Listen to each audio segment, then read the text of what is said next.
अरे धध कतकार जवाब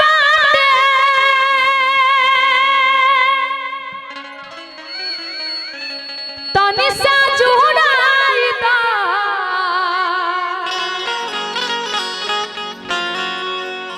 अरे धध कतकार जवाब तनि सा जुड़ाई दा।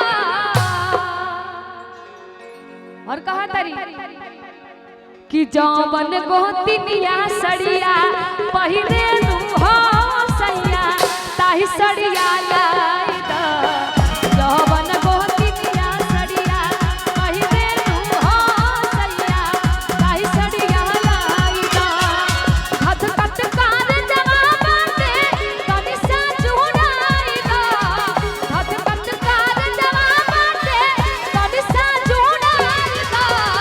जौवन गोतिनिया सड़िया पहिरे नु हो सैया ताही सड़िया लाई दा। जौवन गोतिनिया सड़िया पहिरे नु हो सैया ताही सड़िया लाई दा। लाल दुपट्टा उड़ गया मेरी हवा के झोंके से। लाल दुपट्टा उड़ गया मेरी हवा के झोंके से। मुझको पिया ने देखिया खैर धोखे से। बना के मुझे दिल दे रखो मगर मेरी जान ले जाओ। बना के मुझे दिल दे रखो मगर मेरी जान ले जाओ।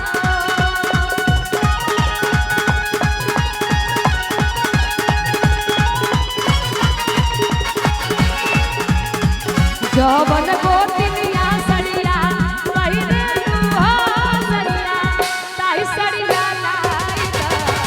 जौवन गोतिनिया सड़िया पहिरे नु हो सैया ताही सड़िया लाई दा।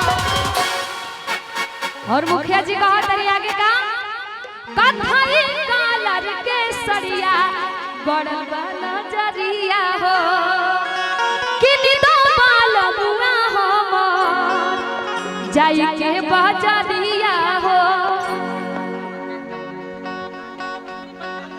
कारमेल पश्चिमी पंचायत मुखिया जी की तरफ से। लेकिन इतना महंगा साड़ी फरमाइश के लिए बड़ी दाम कहाँ से हुई। कहा तरीका कथई कालर के सड़िया गड़बा नजरिया हो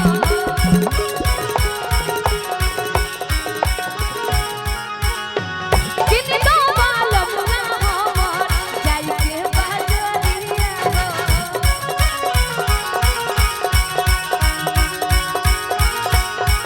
ननदो भी ताना मारे तनि समझाई दा।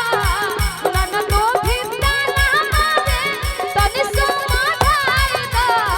जौवन गोतिनिया सड़िया पहिरे नु हो सैया ताही सड़िया लाई दा। जौवन गोतिनिया सड़िया पहिरे नु हो सैया ताही सड़िया लाई दा।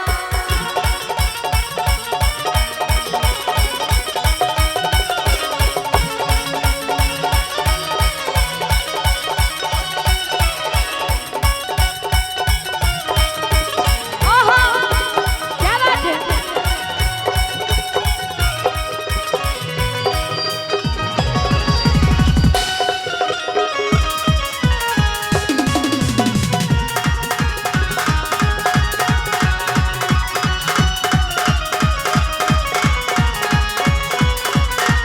ओहो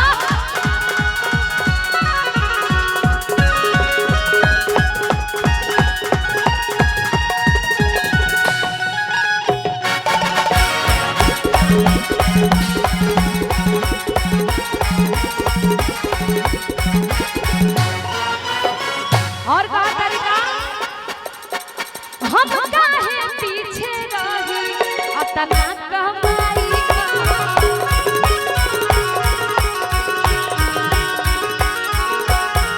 ले आवा पीर को पाउडर सैया मर जाई के हो।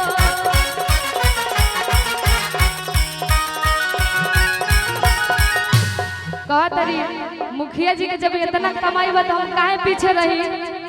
हाँ कहा तरी हम काहे पीछे रही अतना कमाई पहो ले आवा क्रीम पाउडर सैया मोर जाई के हो चाहे ऑनलाइन करके घर ही मंगाई दा अगर मार्केट ना जाए तो ऑनलाइन करके मंगा दी कई गो ऐप चलल बनू कहा तरी अरे चाहे ऑनलाइन करके घर ही